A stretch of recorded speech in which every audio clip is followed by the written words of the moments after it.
Les collectivités doivent concilier l'entretien des espaces publics avec la sécurité des habitants et la préservation de leur environnement, sans oublier l'aspect esthétique des lieux. Face à de tels enjeux, de plus en plus de communes choisissent de réduire l'usage des pesticides. Oui, donc cette démarche zéro phyto sur la commune, c'est une démarche et une réflexion globale sur toutes les conséquences à la fois immédiates, mais à moyen terme et à long terme d'utilisation des pesticides. Ce qui est, à mon avis, mon plus gros souci, c'est la rémanence et c'est la dissémination ensuite dans les milieux et en particulier dans l'eau, avec toutes les conséquences pour la production d'eau potable et puis pour toute la biodiversité qu'on peut trouver à la fois dans nos points d'eau et dans nos réserves d'eau et dans nos cours d'eau. La commune d'Ayen s'est engagée dans une démarche d'éco-exemplarité par son agenda 21, son label Village Terre d'Avenir depuis de nombreuses années. Eh bien, évidemment, l'utilisation des produits phytosanitaires, pour moi et je pense pour beaucoup d'élus, est incompatible avec ce type de démarche. C'est tout naturellement que le zéro phyto et les actions tendant à venir vers le zéro phyto ont été développées dans la collectivité.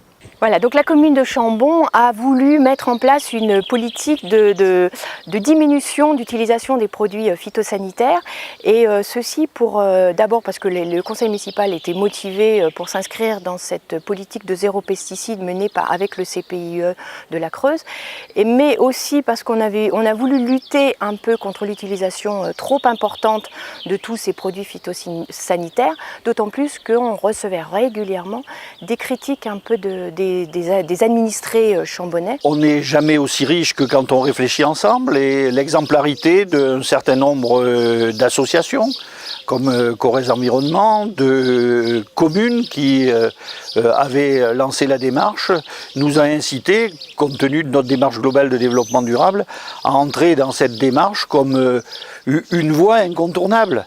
Ensuite, cette démarche, il faut l'expliquer, il faut beaucoup de pédagogie, il faut beaucoup de conviction. Moi je pense qu'on ne peut pas faire sans les agents et sans la participation citoyenne. C'est impossible, donc on a énormément communiqué, on a organisé des cafés-débats, des projections de films, on a valorisé le travail des agents, on est allé visiter d'autres collectivités. Donc on a mis en place cette démarche auprès de nos employés municipaux, mais une démarche tout en douceur. On n'a pas voulu leur imposer de nouvelles méthodes, mais plutôt avec un certain accompagnement de la part des élus, et puis aussi en leur proposant des formations organisées par le CPIE. Les employés municipaux n'étaient pas au départ préparés à ces nouvelles méthodes, mais ils y ont adhéré et même aujourd'hui, ils sont même demandeurs. Nous avons considéré à Ayen que pour entrer dans une démarche zéro phyto, l'apport d'un tiers était obligatoire. Faire appel à des techniciens nous a paru évident pour nous. Donc dans notre cas, c'est l'Afredon qui a réalisé le diagnostic, qui nous a priorisé des actions, mais qui a aussi balayé un peu les pratiques, la législation. Et je pense que ça a fortement aidé les agents et les élus à se poser les bonnes questions et à répondre pratiquement. On a gagné du temps, on a gagné de l'argent et je pense que humainement ça a été très positif. La démarche est donc engagée par le conseil municipal en impliquant les agents de la commune et ses habitants. Mais réduire les pesticides, en pratique, comment fait-on ? Dans tout ce qui est espace public, cours d'école, jardin public, donc on ne passe plus de produits phyto. Donc pour le moment, à la main ou avec une petite binette. Et bon, fait régulièrement, on ne passe pas trop de temps encore. Bon, le changement de pratique, c'est sûr que c'est différent, mais en désherbant assez souvent, comme la cour des écoles. Là, j'ai désherbé à la main tout le côté maternel. Et côté primaire, je voulais essayer de passer un coup de rotophile pour voir la différence entre le désherbage manuel et puis laisser pousser et couper assez souvent au rotophile. Donc à Ayen, nous avons volontairement choisi de procéder par étapes. Nous avons réalisé un plan de désherbage annuel à partir de photos faites très simplement que l'on partageait avec les agents. Et ensuite, nous avons fait des zones tests. On a tout revu de A à Z. On passe beaucoup plus le rotophile. On suit tous nos trottoirs à la main. Bon, se baisser pour ramasser une mauvaise herbe, c'est pas très compliqué, on va dire. Et on le fait naturellement maintenant. Donc pour les herbages manuels, je fais attention à sélectionner certaines espèces, disons, comme le trèfle, les érigérons quand ils poussent, qui sont tout petits. Ça implique quand même une connaissance de la plante. Donc on passe moins de produits phyto grâce à l'achat d'une balayeuse. Et cette balayeuse, nous passons une fois par semaine dans les rues. Ce sont des brosses métalliques. Cette brosse arrache l'herbe. Et après, mon collègue passe derrière avec une autre balayeuse derrière le tracteur pour ramasser puisqu'elle éjecte sur la route. Fait régulièrement, l'herbe ne repousse pas. Nos trottoirs, nous avons choisi d'avoir une implantation spontanée. Disons, nous les laissons se réengazonner de façon naturelle. On passe le fil tous les 15 jours à peu près. Et nos trottoirs se colonisent petit à petit.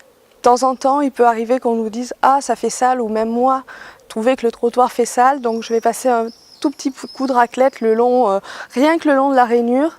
Donc, la chance qu'on a eue sur notre commune, grâce à la non-utilisation de produits phytosanitaires, c'est de voir apparaître un fleurissement naturel foisonnant, que l'on a utilisé d'une manière positive, sur d'une part la labellisation de fleurs, mais aussi sur l'acceptation citoyenne. Donc nous avons travaillé sur la plantation en pied de mur pour essayer de nous économiser un peu aussi d'économiser un peu de temps au niveau du désherbage. Donc au départ, pour aider à l'implantation de certaines plantes au pied de mur, j'avais transplanté des roses trémières auxquelles j'avais rajouté quelques érigérons. Donc on retravaille toujours ces espèces qu'on réimplante ou qui se réimplantent toutes seules maintenant en s'égrenant tout bêtement. Aussi, on a beaucoup de valériane qui s'est installée, qu'on laisse dans nos murs et qui agrémenterait joliment nos murs. Au lieu de laisser le mur là, à nu ou juste de l'herbe au ras, donc là nous avons créé un parterre de vivaces. À l'automne, lorsque les fleurs sont passées, nous coupons à ras et au printemps, ça ressort, ça repousse. Et ça nous évite de mettre du désherbant. Donc depuis quelques années, là, on a réduit quand même un petit peu tout ce qui est produits phyto. Et depuis quand même 3 ans, nous sommes mieux protégés en équipement en EPI, bottes, gants, combinaisons, masques, lunettes. La mairie nous a acheté des EPI conformes pour les produits phyto.